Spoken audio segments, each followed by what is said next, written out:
blue as the sky, green as a tree. Snackboy sucks at poetry. It's more poetry from Snackboy from Laurel, Maryland. I think we need to have a Tom Sings the Blues Snackboy special, maybe the 75th episode.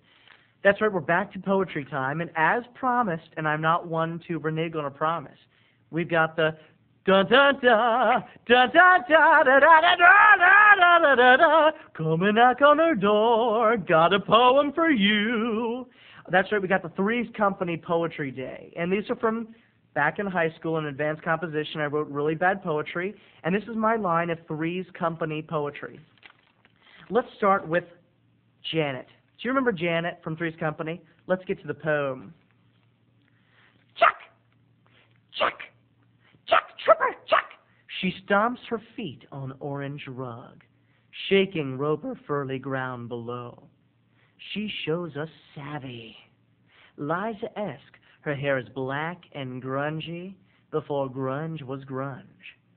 Ferns, ferns! She is so good with them. Just enough water.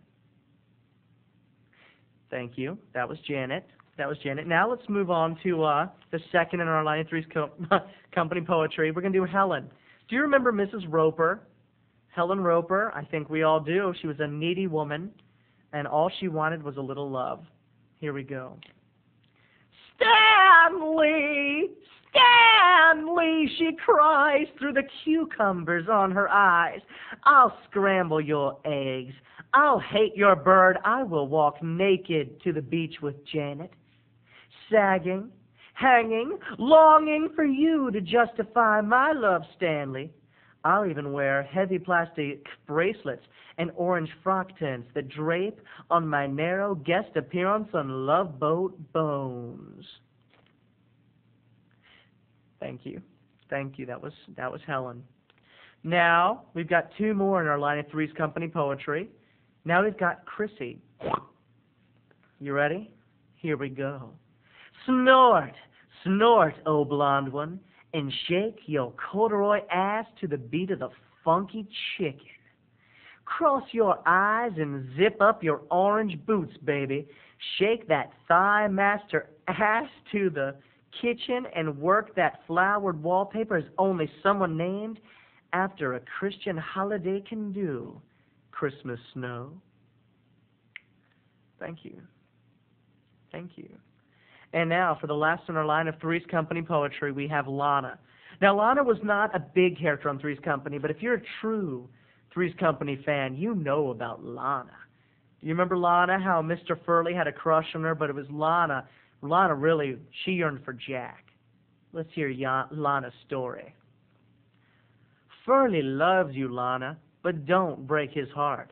And as for Jack, he'd rather sell postcards in Atlantic City than to love you on some beach in France.